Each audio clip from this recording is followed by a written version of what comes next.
Ladies and gentlemen, welcome to Chanel Jasmine, the best novel Chanel for romantic stories. Hai guys, selamat datang di channel Jasmine, channel terbaik untuk menyimak novel-novel romantis. Mohon dukung channel ini dengan subscribe, like dan share video-video yang ada di channel ini. Terima kasih.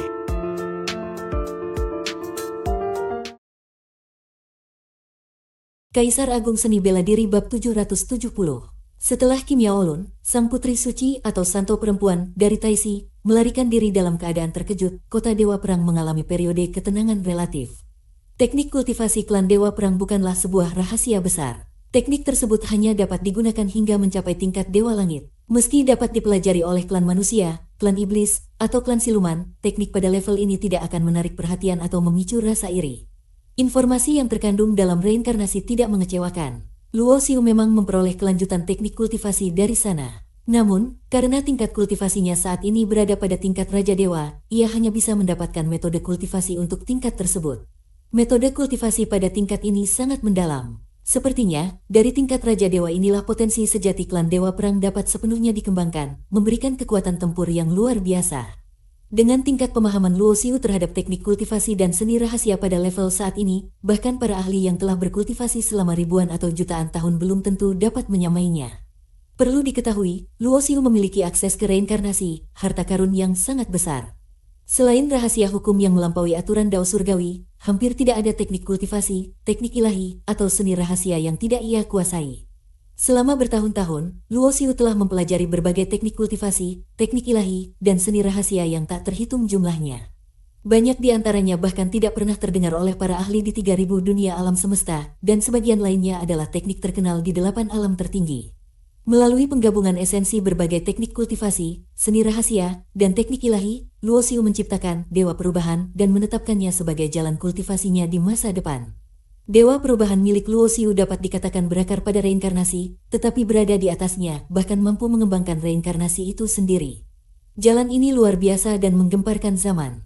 Bahkan Ling Sang, jiwa reinkarnasi yang telah menyaksikan banyak badai besar dalam sejarah, tidak percaya bahwa Luo Xiu dapat berhasil menguasainya. Meski begitu, Luo Xiu tidak sembarangan memberikan kelanjutan teknik klan Dewa Perang kepada Huang Chen. Ia merasa Huang Chen tetap menyimpan kewaspadaan terhadapnya, meskipun ia telah mengembalikan jasad ayahnya. Pemimpin klan Dewa Perang tersebut tetap mencurigai niat Luo Xiu. Putri suci atau santo perempuan Taisi tidak mungkin berbicara tanpa alasan. Mungkin benar bahwa klan Dewa Perang memiliki harta misterius. Meski Huang Chen membantahnya, Luo Xiu memiliki penilaiannya sendiri. Namun, Luo Xiu tidak memiliki niat serakah terhadap harta klan Dewa Perang. Ia telah memiliki cukup banyak harta, seperti mutiara kehidupan dan kematian, istana reinkarnasi, batu keabadian, dan pedang kekacauan. Tidak ada harta klan Dewa Perang yang mampu menandingi itu semua. Selama beberapa hari tinggal di klan Dewa Perang, Huang Chen tidak mengganggu Luo Xiu. Kota Dewa Perang pun tetap mempertahankan kedamaian di permukaan. Sementara itu, Luo Xiu semakin memahami jalan kultivasinya dan berniat meningkatkan kekuatan ketiga wanita di sekitarnya. Setelah mencapai tingkat Raja Dewa, tingkat hukum Luo Xiu telah mencapai tingkat ke-6. Bukan hanya satu hukum tertentu, karena Dewa Perubahan miliknya dapat mengembangkan hampir semua hukum Dao Surgawi. Ia mampu memanifestasikan kekuatan tingkat ke-6 dari hukum manapun yang ia gunakan. Untuk hukum api, karena adanya api Dewa Sura, Luo Xiu mampu menghasilkan kekuatan tingkat ke-7. Hukum tingkat ke-6 mungkin tidak terlalu istimewa bagi seorang Dewa Kaisar, karena setiap Dewa Kaisar setidaknya menguasai satu hukum. Tingkat ke-6. Namun, Luo Xiu berbeda.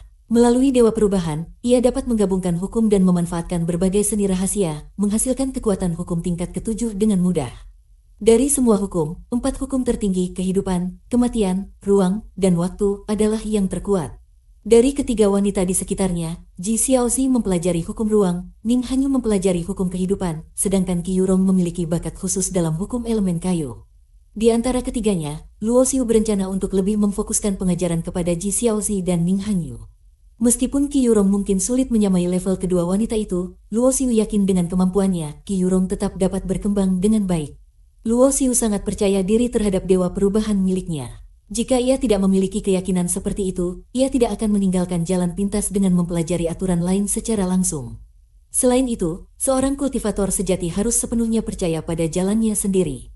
Dewa Perubahan mencakup segala hal. Dalam hukum Dao, ia memuat semua keajaiban hukum. Dalam jalannya sendiri, ia juga mengintegrasikan dua aspek jiwa dan raga.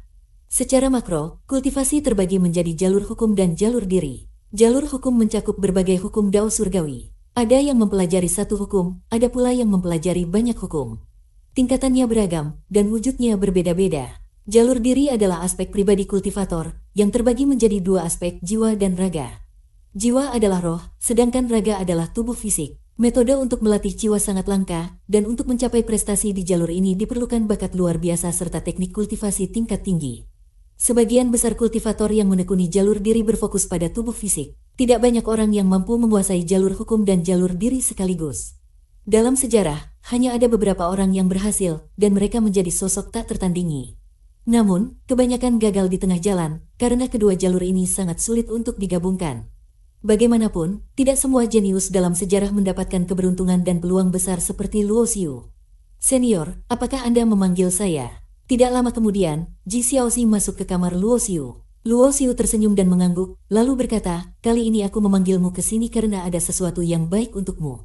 Sesuatu yang baik, apa itu? Mendengar kata-kata itu, mata Ji Xiaoxi langsung berbinar, tampak penuh semangat.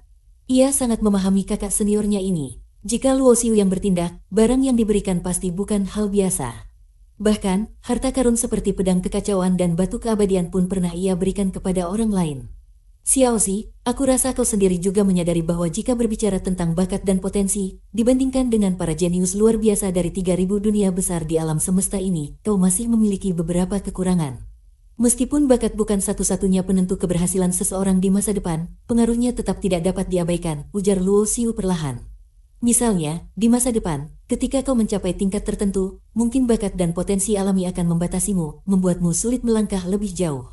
Sementara bagi para jenius luar biasa, langkah itu mungkin akan jauh lebih mudah. Ji Xiaoxi tentu saja menyadari keterbatasan bakatnya. Mungkin kekuatannya saat ini dapat dibandingkan dengan para jenius luar biasa di 3000 dunia besar, tetapi itu berkat keberuntungannya menguasai hukum ruang. Jika hanya menilai bakat murni, ia paling-paling hanya bisa dianggap sebagai jenius tingkat atas, masih di bawah jenius tingkat tertinggi. Kakak senior, apakah kau punya cara untuk membantuku? Tanya Ji Xiaoxi sambil berkedip, matanya yang cerah penuh dengan rasa ingin tahu. Ada caranya, tapi itu tergantung pada pilihanmu, jawab Luo Xiu sambil tersenyum. Beritahu aku caranya. Ji Xiaoxi buru-buru berkata tanpa ragu. Luo Xiu tidak bertele-tele. Ia menjelaskan, pertama-tama, mari kita bahas masalahmu sendiri. Aku rasa kau tahu bahwa jalan yang kau pilih adalah jalan ruang untuk menguasai hukum ruang hingga puncaknya. Benar, ya, hukum ruang adalah salah satu hukum tertinggi. Jika aku bisa menguasainya hingga tingkat ke-10, bahkan hanya tahap awal tingkat ke-10, aku sudah bisa memiliki kekuatan setara seorang kaisar agung. Ji Xiaoxi mengangguk setuju. Kalau begitu, ini masalahnya. Karena kau memilih jalan ruang, senjata atau harta spiritual yang paling cocok untukmu adalah gerbang suci mistik. Luo Xiu tersenyum tipis. Meskipun gerbang suci mistik saat ini masih berlevel rendah, ia adalah harta bawaan yang bisa tumbuh. Asalnya pun sangat luar biasa, yakni hasil derivasi dari salah satu harta tertinggi di alam mistik, salah satu dari 8 alam tertinggi.